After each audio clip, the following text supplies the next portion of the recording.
తమిళనాడు ఎన్నికల్లో దళపతి విజయ్ నేతృత్వంలోని టీవీకే విజయదుంది మోగించిన తర్వాత ఆంధ్రప్రదేశ్ ప్లాట్ఫామ్ పైన ఇంట్రెస్టింగ్గా కొన్ని తెలుగుదేశం పార్టీ అనుకూల అకౌంట్ల నుంచే జూనియర్ ఎన్టీఆర్ రాజకీయాల్లోకి రావాలి, జూనియర్ ఎన్టీఆర్ కూడా ఆంధ్రప్రదేశ్లో స్టామినా ఉంది అనే చర్చ జరుగుతూ ఉండడం మన ఆంధ్రప్రదేశ్కి సంబంధించినటువంటి సోషల్ మీడియా ప్లాట్ఫామ్స్ మీద ఈ పార్టీ ఆ పార్టీ అని కాదు, పార్టీలకు సంబంధం లేని వాళ్ళు కూడా ఈ జూనియర్ ఎన్టీఆర్ పొలిటికల్ ఎంట్రీపై అండ్ ఆయన శక్తి సామర్థ్యాల మీద పెద్ద ఎత్తున చర్చిస్తూ ఉన్నారు.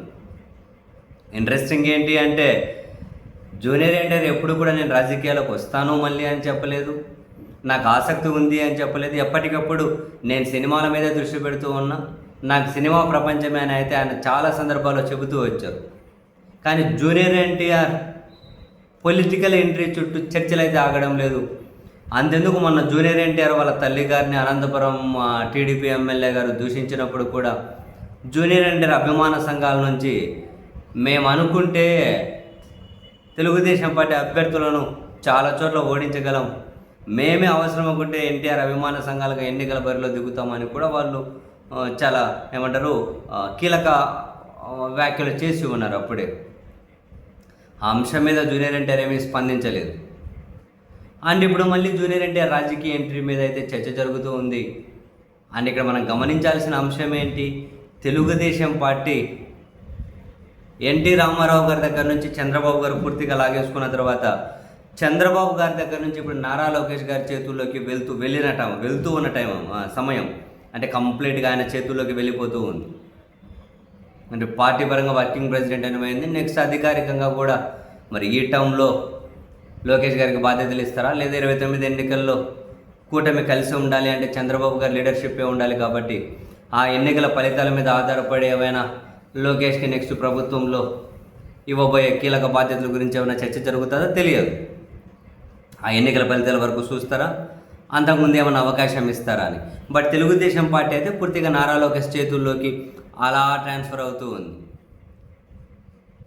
ఈ సందర్భంలో జూనియర్ ఎన్టీఆర్ అనే పేరు నారా లోకేష్ని ఖచ్చితంగా లోకేష్ గారిని వెంటాడుతూ ఉంటుంది. ఆయన సైలెంట్గా ఉన్న తెలుగుదేశం పార్టీలో ఒక సెక్షన్ కావచ్చు, తెలుగుదేశం పార్టీలో కొందరు జూనియర్ ఎన్టీఆర్ అభిమానులు కావచ్చు, తెలుగుదేశం పార్టీ లీడర్షిప్ మళ్ళీ జూనియర్ ఎన్టీఆర్ చేతుల్లోకి వెళ్తే బాగుంటుంది అని ఆలోచించే వాళ్ళ సంఖ్య తక్కువేమీ లేదు. సో అది ఎప్పటికీ నారా లోకేష్ గారిని అయితే వెంటాడుతూనే ఉంటుంది జూనియర్ ఎన్టీఆర్ అనే ఫ్యాక్టర్. అందులో అయితే ఉన్నాడు. ఒకవేళ జూనియర్ ఎన్టీఆర్ నిజంగానే రాజకీయాల్లోకి వచ్చారు అని అంటే కొత్త పార్టీ పెట్టి వస్తారా, తెలుగుదేశం పార్టీనే అందులోకి వస్తారా, ఇదంతా అసలు తర్వాత చర్చించుకోవాల్సిన అవసరం. జూనియర్ ఎన్టీఆర్ రాజకీయంలో ఆసక్తి ఉంది, ఆ దేవుడు ఆదేశిస్తే తాత ఆదేశిస్తే పైనుంచి వస్తాను అని ఆయన ఏదో ఒక సందర్భంలో చెప్పారు అంటే అప్పుడు ఆంధ్రప్రదేశ్ రాజకీయాల్లో చాలా టన్నులు చోటు చేసుకోవచ్చు. ఇప్పటికైతే ఆయన ఆసక్తి లేదు. బట్ అభిమానులు అయితే ఆయన రావాలి అని అయితే చర్చిస్తూ ఉన్నారు. మనం ఇక్కడ ఇంకోటి గుర్తుపెట్టుకోవాలి, జూనియర్ ఎన్టీఆర్ గారిని అమిత్ షా గారు వీళ్ళిద్దరూ కలిశారు. అమిత్ షా జూనియర్ ఎన్టీఆర్ ఆ కలయిక ఉద్దేశం ఏంటి, ఆ కలయిక ఫలితం ఏంటి అనేది ఇప్పటికీ ఏమి ఎక్కడ కనిపించలే.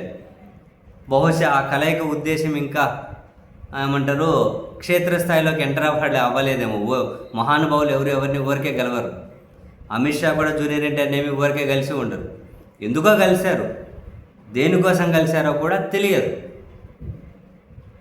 బట్ ఆ కలయిక ఫలితం ఏంటి అన్నది రాబోయే రోజుల్లో తెలుస్తుందేమో కూడా తెలియదు.